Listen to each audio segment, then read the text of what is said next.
My name's Luke Robinson, and I'm on a mission to trade my way up to my dream car. A while ago, I bought a beta of a Ford Fusion for just £180 and decided to fix it and flip it for a profit before buying a slightly better car with the money and repeating the process again and again. Will I ever trade my way up to an Italian supercar? Who knows? But it's sure gonna be fun trying. This is Talksteer, running down a dream.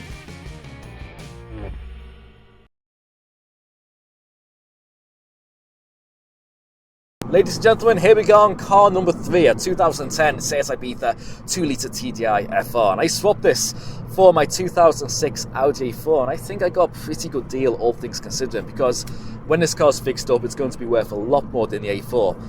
And I'm actually quite happy because I've decided to keep the Volvo, as you probably know, and I would have swapped the Volvo for this car, so I feel like at this point I've had my cake and eaten it too. Another great thing as well, this car's only done 116,000 miles, so it's completely sellable with that miles on. With the A4 done 170,000. So how did I come about swapping this, or the A4 for this? Well, the story is the guy who had this car drove into a bollard about a year ago and took off the back quarter of the car. Now, none of this was structural, it was just bodywork damage, but he didn't want to drive the car with the damage on it, which I completely understand.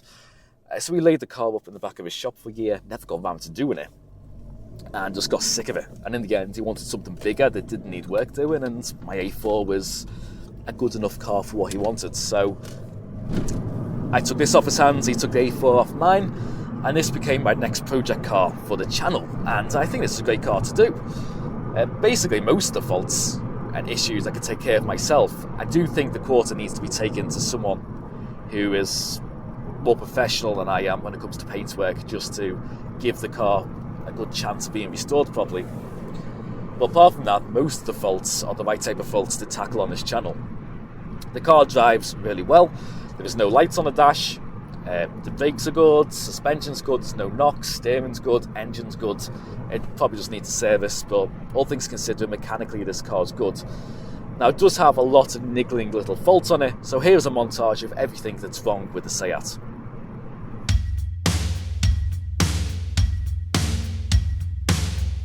The mirror glass is smashed. The rear quarter needs a repair. The bumper needs some paint doing, and the number plate is cracked. Passenger window switch doesn't work, but it does from the driver's side. And the knob for the mirror control isn't there. I have 2 keys, but the blade's missed out the main one, so I have to use the spare one. Well, these wheels need a refurb, centre caps are missing. I think these brake calipers will look better red.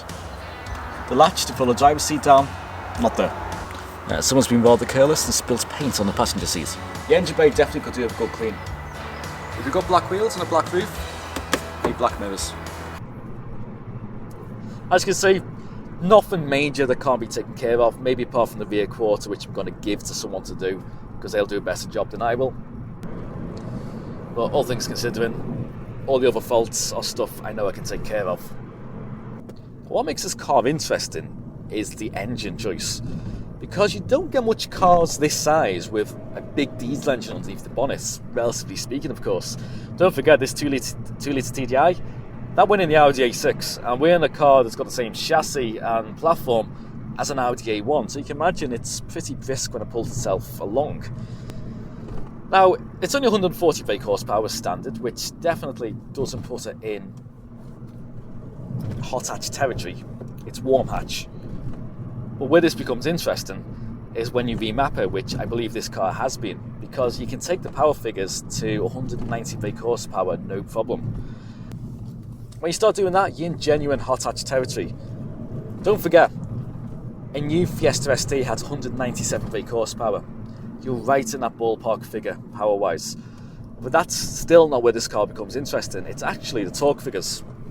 A Mark III Focus RS produces 347 pound-feet of torque from the factory. Remapped, this produces 350. And that's when this car becomes fun. Because suddenly we've got as much power as a Fiesta ST. We've got as much torque as a Focus RS in a car the size of an Audi A1. Now this car becomes fun on country roads, because obviously our country roads are bumpy, they're narrow, And cars like this, with a great little chassis, they just really come into their own. And I believe this is got a great setup for this type of scenario, because it's a little bit softer than most hot hatches on the suspension. But it's flat, it's nimble, it'll point itself into corners very, very easily. But that slightly softer suspension keeps it planted. It also keeps it comfortable. You're never annoyed at the way this thing rides over bumps. It rides bumps a lot better than my ST line Fiesta I had, all things considered. In fact, it rides bumps better than my A4 did. And this goes a lot better than my Fiesta ST line, which had 140 brake horsepower as standard, which is probably quite a good comparison to this car. Steering is very nice, maybe a little bit artificial when you push it to its limits, but it's nimble, it's accurate. It really wants to turn into corners with just a slight input. It just goes on these B roads. This is, yeah, I'm actually starting to actually really like this car.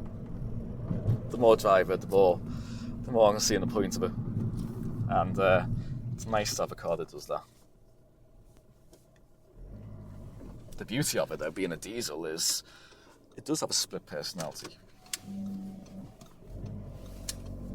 Because despite it being great on B roads like this with a mid-range pull and a torque, it becomes very refined on the motorway, and that's where the slightly softer suspension again becomes very welcome, because it will cruise very nicely. It'll rev low in 6th gear, and it'll also get great fuel economy. Even driving it the way I've been driving it now, it'll go over 50 miles per gallon, and it really is having your cake and eating it too. Or like Vicky of Trailer Park Boys says, get two birds stoned at once. Whee! It just goes round corners and pulls itself out. Don't even have to change down, which is actually a pretty good thing, because the gearbox sucks.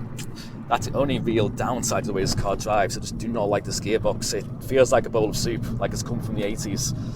And unfortunately, it doesn't make it fun changing down when you go into corners. Thankfully, the rest of the car will make up for it.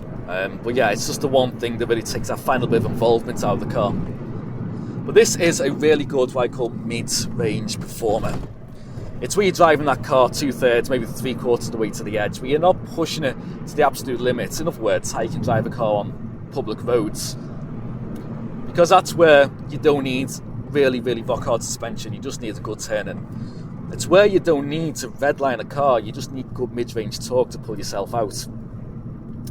And that's exactly where this car delivers.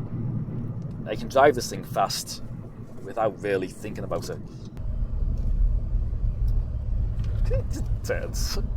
It's nice. I'm used to big saloons. A4, the Volvo, it's just nice getting into something so small and agile.